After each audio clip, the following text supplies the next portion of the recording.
Hello. एक जोरदार ताली हमारे अमरावती युवा शक्ति के लिए।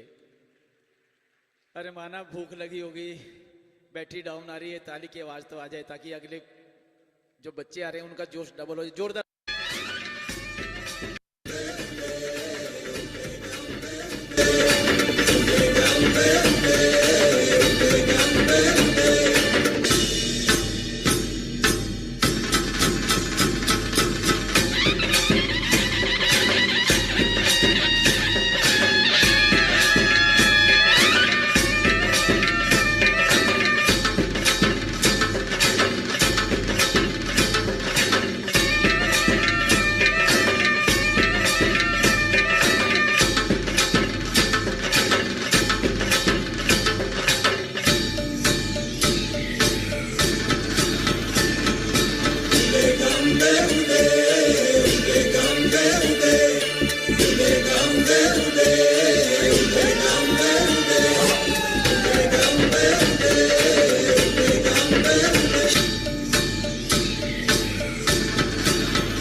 हेलो। एक जोरदार ताली हमारे अमरावती युवा शक्ति के लिए। अरे माना भूख लगी होगी, बैटरी डाउन आ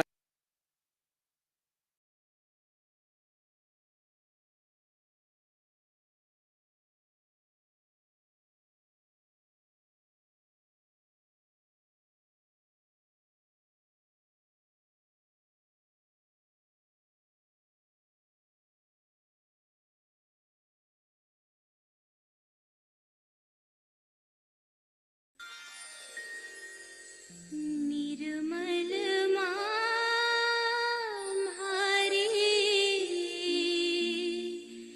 आवोनी पधारो म्हारे देश। हरि निर्मल माता जी आवोनी पधारो म्हारे देश।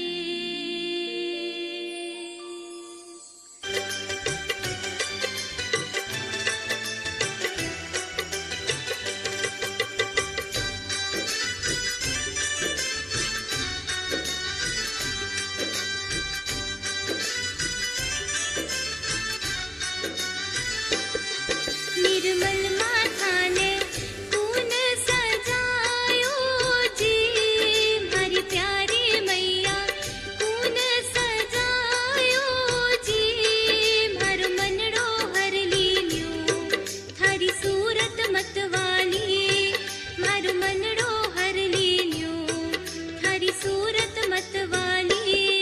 निर्मल माथा ने तून सजायो जी, मारी प्यारी मैया तून सजायो जी। मारो मनड़ो हर लीलो थारी सूरत मतवाली, मारो मनड़ो हर लीलो थारी सूरत मतवाली।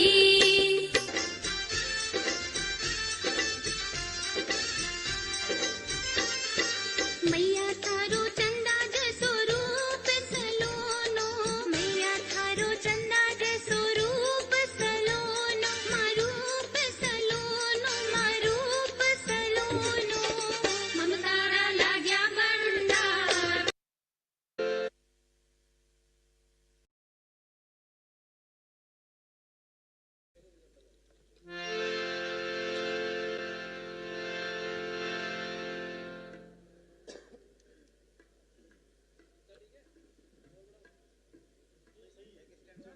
जय श्री माता जी।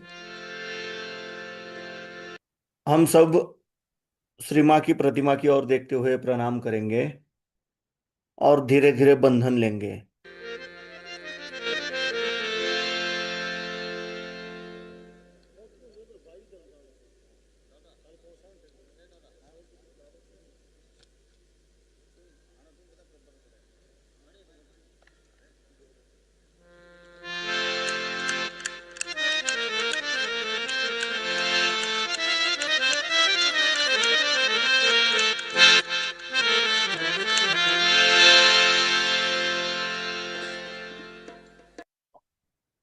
परम पूज्य श्री माता जी, आप ही साक्षात श्री आदिशक्ति हो।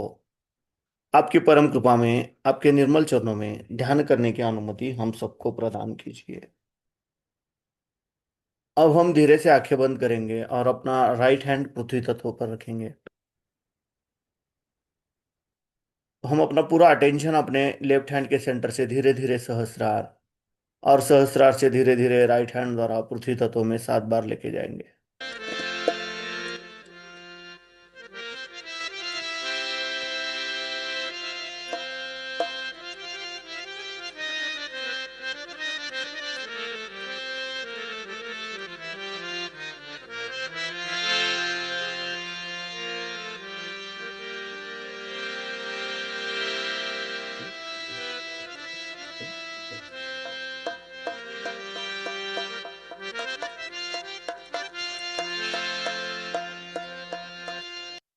परम पूज्य श्री माता जी, आप ही साक्षात श्री महाकाली हो। आपकी परम कृपा में कृपया हमारे लेफ्ट साइड के ईड़ा नाड़ी के तमोगुण के सभी दोष, सभी बाधाएं इस राइट हैंड द्वारा पृथ्वी तत्व में समर्पित कर लीजिए और हमारी इच्छा शक्ति शुद्ध एवं निर्मल बनाइए, जागृत बनाइए। अब हम अपना राइट हैंड अपनी गोद में रखेंगे और लेफ्ट हैंड आकाश तत्व की ओर करेंगे। अपना पूरा अटेंशन हम अपने राइट हैंड के सेंटर से धीरे धीरे सहस्रार और सहस्रार से धीरे धीरे लेफ्ट हैंड द्वारा आकाश तत्व में 7 बार लेके जाएंगे।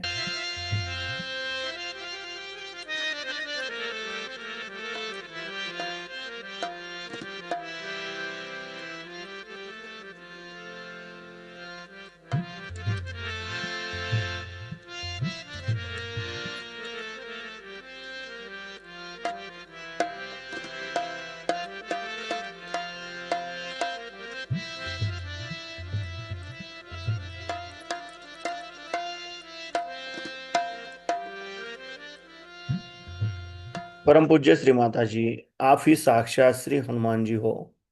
आपकी परम कृपा में कृपया हमारे राइट साइड के सभी दोष, सभी बाधाएं इस लेफ्ट हैंड द्वारा आकाश तत्व में समर्पित कर लीजिए और हमारी क्रिया शक्ति शुद्ध एवं निर्मल बनाइए, जागरूक बनाइए। अब हम अपने दोनों हाथ अपने गोद में रखेंगे। अपना पूरा अटेंशन हम अपने मध्य मूलाधार चक्र पर क्लॉकवाइज 7 बार रोटेट करेंगे।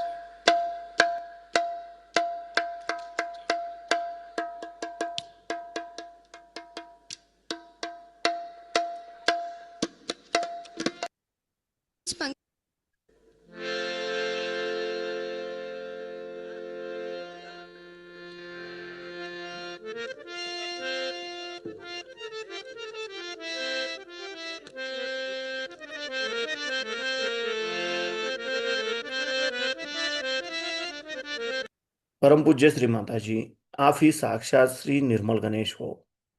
आपकी परम कृपा में कृपया हमारे मूलाधार चक्र के सभी दोष, सभी बाधाएं इस पृथ्वी तत्व में समर्पित कर लीजिए और हमारे अंदर श्री गणेश तत्व जागृत कीजिए। हमें श्री गणेश जी के जैसा आबोधित एवं पवित्र बनाइए, जागृत बनाइए।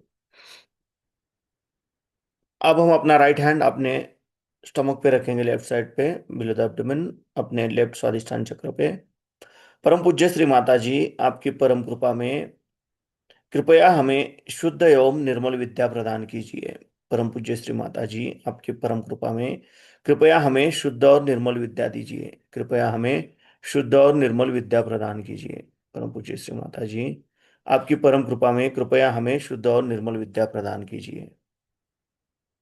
अब हम अपना राइट पांव अपने मध्य नाभि चक्र पर रखेंगे। परम पूज्य श्री माता जी, आपकी परम कृपा में कृपया हमें समाधानी बनाइए, हमारे अंदर लक्ष्मी तत्व प्रस्थापित कीजिए। अब हम अपना राइट पाम अपने नाभि के अराउंड अपने भवसागर पे क्लॉकवाइज 7 बार रोटेट करेंगे।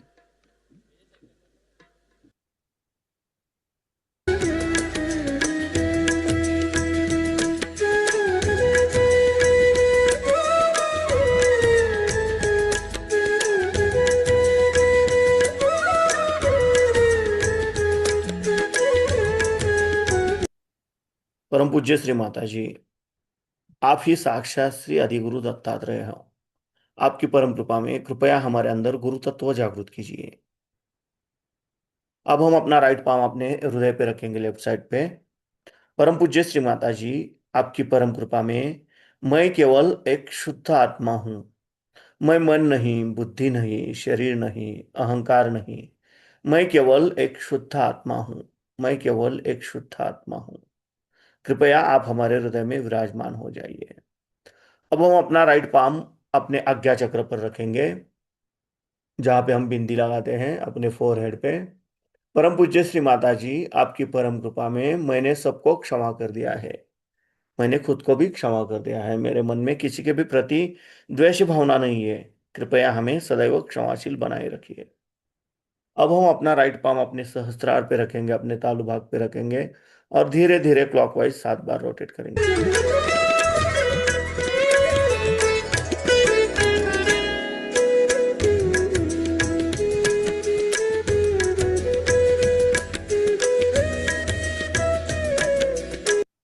परम पूज्य श्री माता जी, आप ही साक्षात श्री आदिशक्ति हो। आपकी परम कृपा में कृपया हमें हमारा आत्म साक्षात्कार प्रदान कीजिए। कृपया हमें निर्विचारिता दीजिए। अब हम अपने दोनों हाथ अपनी गोद में रखेंगे, अपना पूरा अटेंशन अपने दोनों हाथों से बहने वाले चैतन्य लहरियों पे और अपने तालु भाग पे केंद्रित करेंगे, अपने सहस्रार पे। और इसी अवस्था में हम श्री मां की अमृतवाणी सुनेंगे।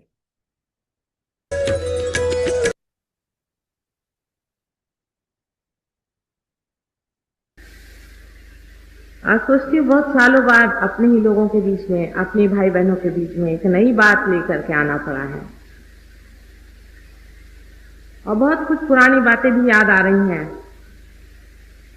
कि बचपन से ही जिस चीज को मैं बहुत अच्छे से जानती थी, उस बात को कहने का मौका ही मुझे नहीं मिला। उसकी वजह यह थी कि जो इंसान एक 10वीं मंजिल पे पैदा हो, जो कि 10वीं मंजिल की बात जानता है, वो पहले मंजिल वाले के साथ क्या बात है। वो अगर कोई बात भी कहे तो कोई यकीन नहीं करेगा। बहुत बचपन में मैं अपने माता पिता से, विशेषकर अपने पिता से बहुत कुछ इस पर बातें किया करती थी और धर्म पे बहुत चर्चा करती थी। लेकिन मैं देखती थी कि वे भी यही सोचते थे कि ये सब बातें किसी समझ में आएंगी नहीं।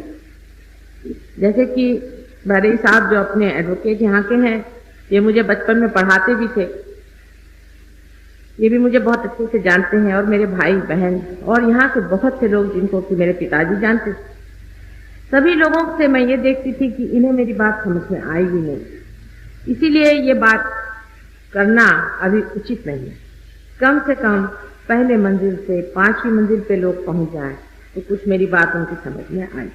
एकदम से ही ऐसी बात कह दो जो कि लोग सोचेंगे कोई पागल आदमी बोल रहा है, इससे क्या फायदा।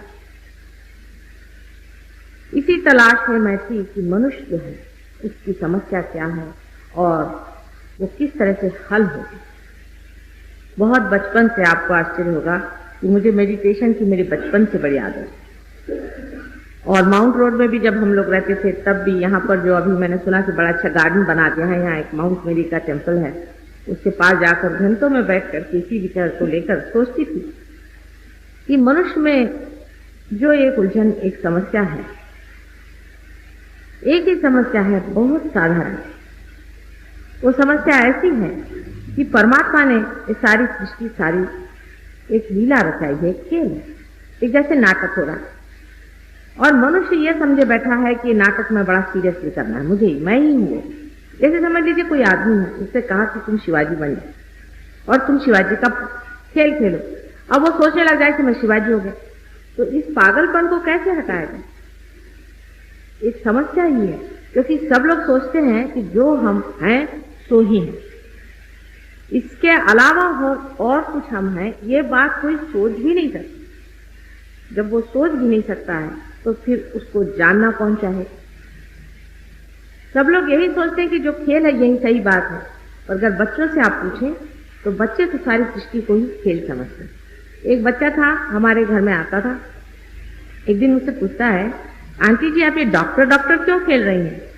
वो सोचते ये भी एक खेल है कि भाषण होता है, लोग आते हैं, बैठते हैं, फिर सब सत्य, वास्तविक ये सत्य है, बच्चे सत्य जानते हैं, लेकिन हम लोग असत्य को सत्य माने गए। जैसे कि हम ये सोचे अब हम नागपुर में पैदा हो, हम नागपुर वाले हो गए, फिर हम हिंदुस्तान में पैदा हो, हिंदुस्तान वाले हो गए, फिर हम ईसाई धर्म में पैदा हो, ईसाई धर्म वाले हो। लेकिन अगर एक छोटे बच्चे से आप पूछे कि बेटे तुम कौन हो, तुम जापानी हो कि अमेरिकन हो, तो हैरान हो जाएगा। उसे फिर तुम मुसलमान हो कि हिंदू, तो वो और भी हैरान हो जाएगा। उससे अगर पूछे बेटे तुम कौन हो, तो ज्यादा से ज्यादा वो इतना ही कहेगा कि माँ मैं तुम्हारा बेटा हूं और कौन, तुम भूल गई क्या मुझे। वास्तविकता में हम जो असलियत में मनुष्य हैं, ये सत्य को भुला करके और जो असत्य है उसे हम माने। जब अंग्रेजों ने भी यहाँ राज्य किया तो वो भी एक बड़े भारी असत्य पे थे कि हम अंग्रेज हैं, ये हिंदुस्तानी। वो भूल गए थे कि हम भी इंसान हैं, ये भी इंसान है। और ये बड़ा भारी सत्य, ये सत्य ऐसा है कि जैसे ये एक उंगली है वैसे ही ये भी दूसरी उंगली, ये भी तीसरी, चौथी, पांचवी, सब उंगलियां एक ही हाथ की, लेकिन ये हाथ भी एक ही शरीर है। हम सब एक ही चीज में बंधे हुए हैं, ये महान सत्य है और सही बात है। लेकिन अगर ये उंगली सोचे कि मैं अलग हूं और ये उंगली इसको दबाना चाहे, ये उंगली इसको काटना चाहे, मेरे दांत जो है मेरे पांव को काटने लग जाए, वैसी ही चीज मैं देखती थी संसार में। मुझे समझ में नहीं आता था कि लोगों से कैसे बताएं कि भाई तुम सब एक हो। इसलिए जरूरी था कि सबको ये तो महसूस हो कि इसका दर्द इसको भी लगे और इसका दर्द इससे भी लगे। तो ये क्या करना चाहिए, क्योंकि मुझे तो ये होता था, मैं जानती थी।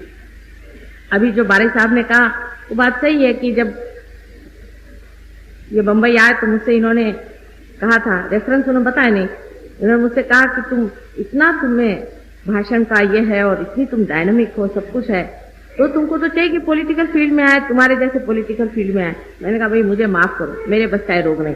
जब बहुत कुछ ये करने लगे कि मेरे दिमाग में ऐसी बातें आ रही, मेरे दिमाग में ये बात आ रही कि तुम्हारे साथ तो तुम ये हो सकता है, पॉलिटिकली तुम ये कार्य कर सकती हो, तुम्हारे जैसी निष्ठुर स्त्री मिल नहीं सकती।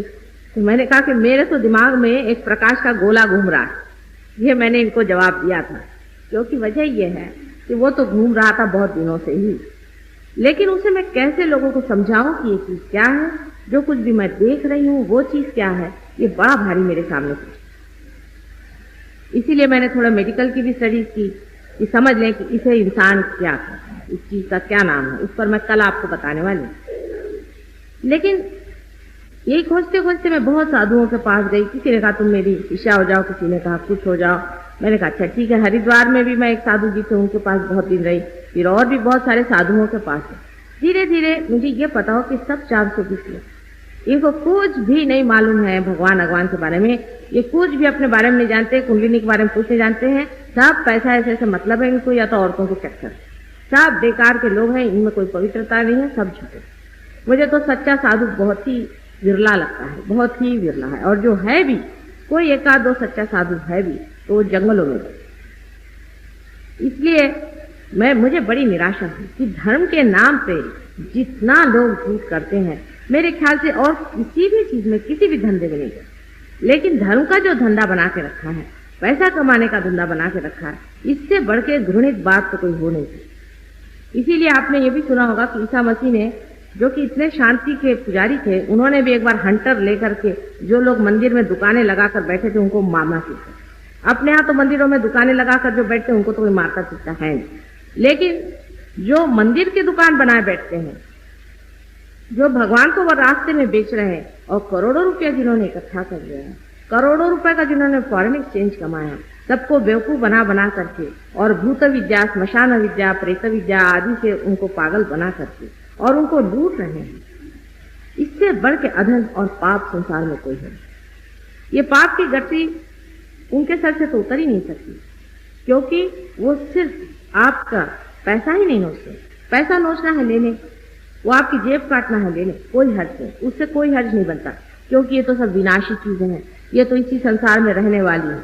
लेकिन वो आपका जो अंदर का शक्ति का स्रोत जो कुंडलिनी है, उसी को जब खराबी कर देते हैं, उसी के मार्ग को खराब करते हैं और प्रेत विद्या और भूत विद्या से आपको भ्रष्ट करते हैं, तब उनको जान लेना चाहिए कि ये पैसे की गठरी न कोई ले गया है और न ले जाए, लेकिन पाप की गठरी ले जाने पर उनका क्या हाल है।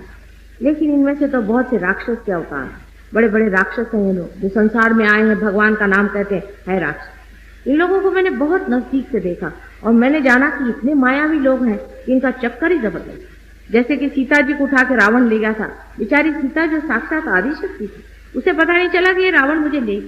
उसी तरह के महादुष्ट आकर के संसार में ये दुष्ट कार्य करें। और ये प्रेत विद्या और स्मशान विद्या के कारण ही अपने संसार में इतनी खराबियां और बुराइयां हैं, क्योंकि ये गंदी गंदी आत्माएं आकर के अच्छे भले आदमी को बेकार कर देती, उसकी इस बुद्धि को नष्ट कर इनके हाथों में खेलना गलत बात है। हम जब किसी भी कार्य को एकदम से उद्विग्न होकर करते हैं तब सोच लेते हैं कि हम सही कराएं, लेकिन जब वो काम खत्म हो जाता है तो इतना दुख लगता है, इतनी पीड़ा होती है कि कितने महामूर्ख थे, पता नहीं ये कैसे काम हमने कर लिया। वास्तविकता इसमें ऐसा है, ये सारी प्रेत विद्या है एक मास हिप्नोटिज्म, उसके बीच में हम दौड़ रहे हैं और पागल जैसी छोटी छोटी चीजों के लिए इतनी इतनी हत्या और हानियां हम लोग कर रहे हैं, हमें अंदाज ही नहीं। और ये लोग इन्होंने 3-3, 4-4 करोड़ रुपए इकट्ठा किया हुआ है, इनके घरों में जाकर के देखिए तो आपको आश्चर्य होगा कि बड़े बड़े आलीशान घरों में रहते हैं, बड़े राजा बन के रहते। दूसरे तरह के भी लोग संसार में निकल आए जो सन्यास लो, ये लो, वो लो, मास सन्यास लो आदि बातें सिखाते हैं।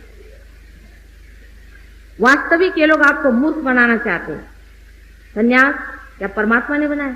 जो परमात्मा ने बनाया नहीं वो कभी भी आध्यात्मिक हो, न तो परमात्मा ने सन्यास बनाया, न तो परमात्मा ने कोई भी ऐसी विचित्र सी बात नहीं बनाई जो ले करके आदमी चले।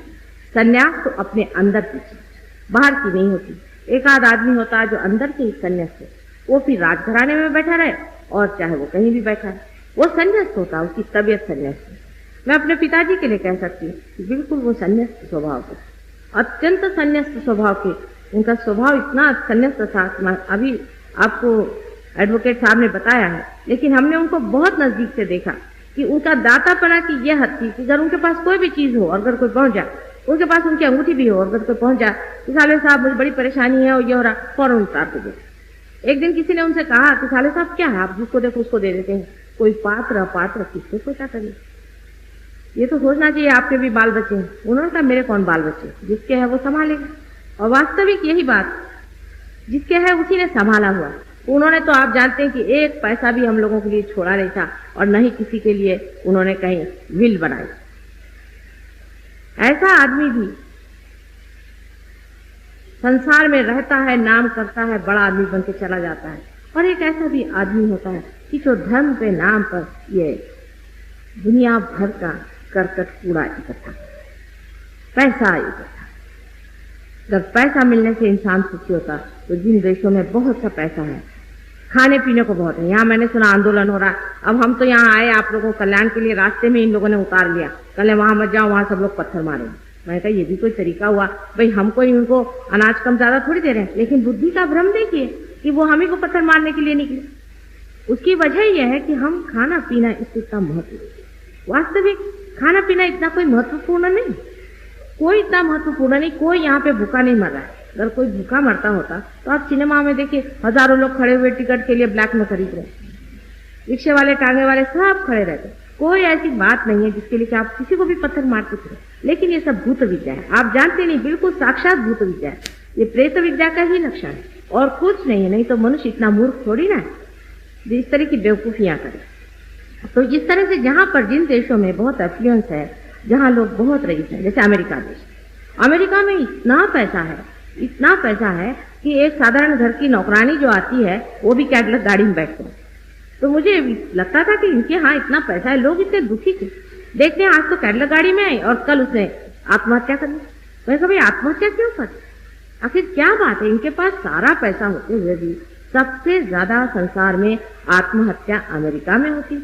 आश्चर्य की बात है। इसका अर्थ एक तो बात जाहिर है जो हमें समझ भी लेना चाहिए कि पैसा ही संसार में सब कुछ नहीं है।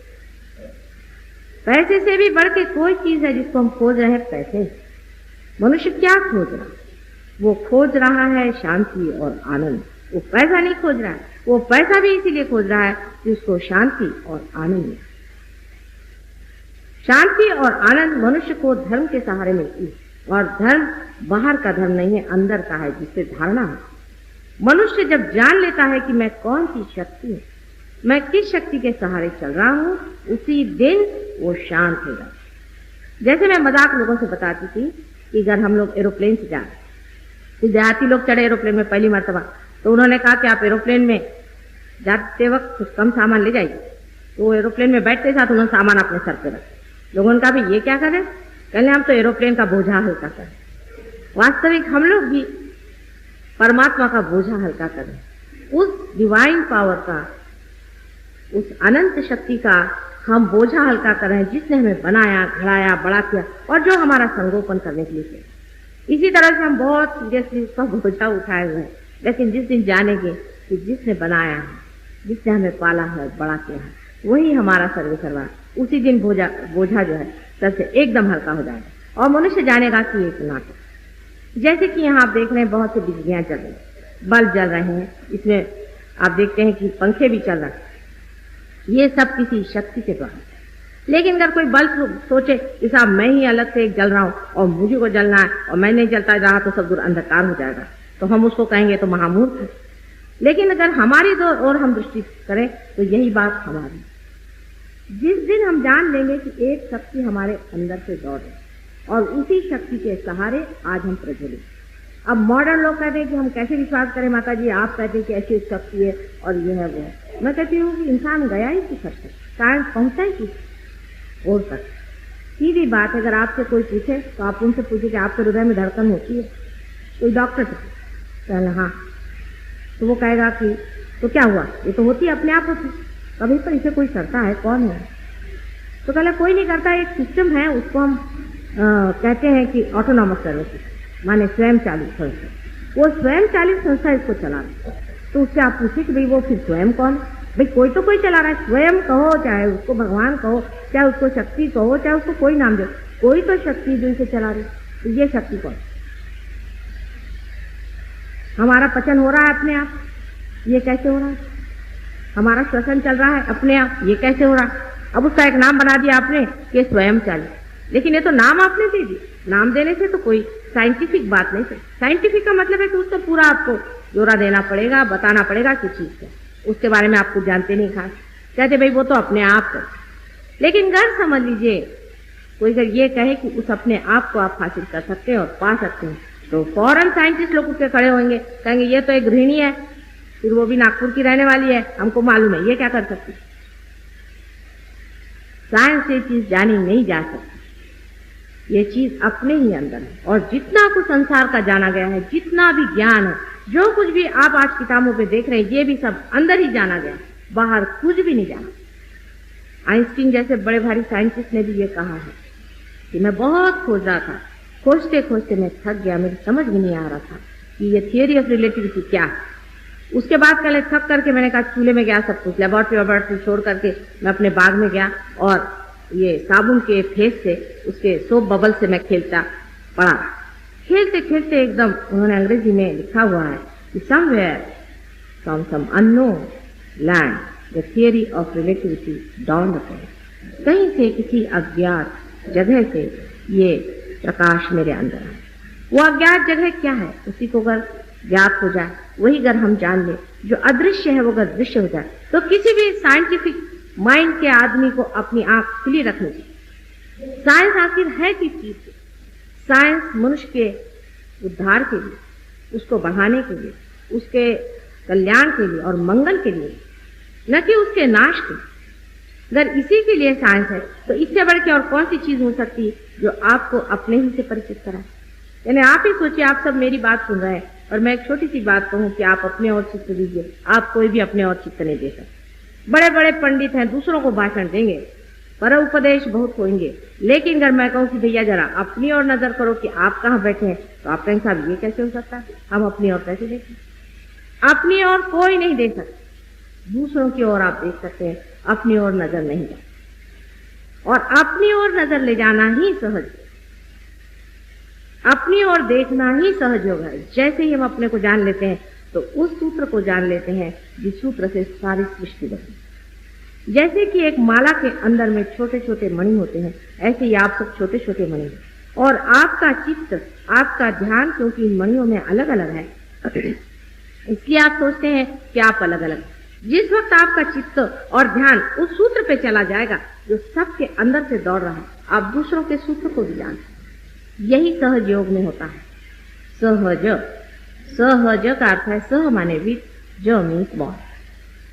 आपके साथ ही जो पैदा हुआ योग है, माने उस शक्ति से मिलने का जो साधन है, वो आप ही के साथ पैदा है, आप ही के अंदर वो सहज में पड़ा है। उसके लिए आपको कुछ करना नहीं होगा, इसके लिए कुछ करने की क्या बात है? कोई सी भी जीवंत काम करने के लिए आप क्या कर सकते हैं? समझ लीजिए एक बीज है, उसको आप चाहते हैं कि उसमें से पेड़ निकले, तो आप क्या सर के बल खड़े होते हैं कि संन्यास लेते हैं, कि उसको संन्यास दिलवाते हैं, कि कोई ऐसे मनुष्य के कार्य करते हैं जिससे वो बीज निकलेगा? कुछ भी नहीं कर सकते। मनुष्य कर ही क्या सकता है? सारा मरा हुआ काम कर। अगर पेड़ मर जाए तो उसे उन्होंने एक टेबल बना दिया, उसमें कितना बड़ा काम कर। एक भी जीवंत कार्य अगर मनुष्य कर सके तो हम माने कि भाई वो भी कोई कार्य कर, लेकिन हम ये करते हैं, हम वो करते हैं। अब ये मिट्टी थी, उसे उन्होंने हॉल बना दिया, बहुत बड़ी बात कर। ये तो सब मरा हुआ कार्य, इसमें जीवंतता क्या हुई? मनुष्य का बनाया हुआ कार्य अपने आप बढ़ नहीं सकता। परमात्मा का जो निसर्ग का कार्य है, नेचर का जो कार्य है, वो अपने आप ही घटित होता है। बीज अपने ही आप फलित होता है, उसको कुछ करने से कभी भी कुछ नहीं होने वाला। इसीलिए हम कुछ कर ही नहीं सकते, ये अपने ही आप अंदर होता है। लेकिन मनुष्य के लिए सबसे बड़ा कठिन काम है कि वो कुछ भी न करे। इसलिए मनुष्य के लिए सबसे बड़ी शिक्षा हो जाती है कि उसको जेल में बंद करो। आखिर जेल में मुझे बंद कर दीजिएगा तो मेरे लिए वरदान हो जाएगा, और आप लोगों को बंद करेंगे तो आपके लिए जेल हो जाएगी, क्योंकि वहां तो करने का क्या है, वहां तो बैठे बैठे ही मजा आ रहा है।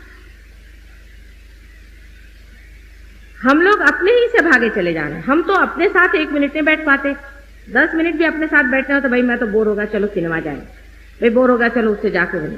5 मिनट भी अगर इंसान से कहो कि तुम शांति से अपने साथ बैठो, इंसान नहीं बैठ। लेकिन हम जो कुछ भी अंदर है इतने परम सुंदर है और इतने अच्छे हैं। हमारा जो अंतरतम है इतना खूबसूरत है, इतना गौरवशाली और प्रभावशाली है कि उसके दर्शन मात्र में ही मनुष्य एकदम से सब कुछ भूल सके। लेकिन उसको जब जाना नहीं गया, अपने ही अंदर कस्तूरी छिपी हुई है और कस्तूरी मृग संसार में खोज रहा है और ढूंढ। धर्म के मामले में भी यही बात, जैसे कि अब नानक साहब ने कहा है कि काहे रे बन खोज न जाई, सदा निवासी सदा अलेपा तो है संग समान। पुष्प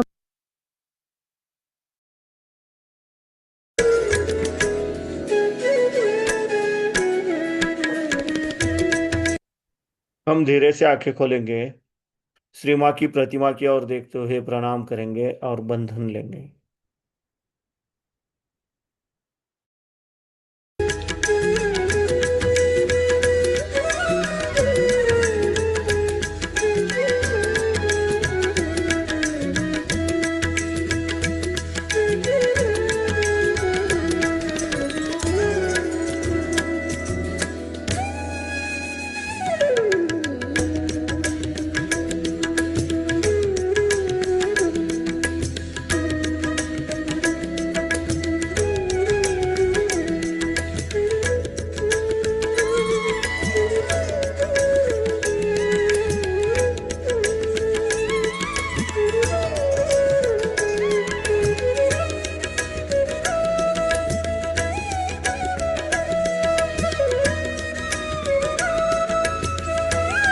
जय श्री माता जी।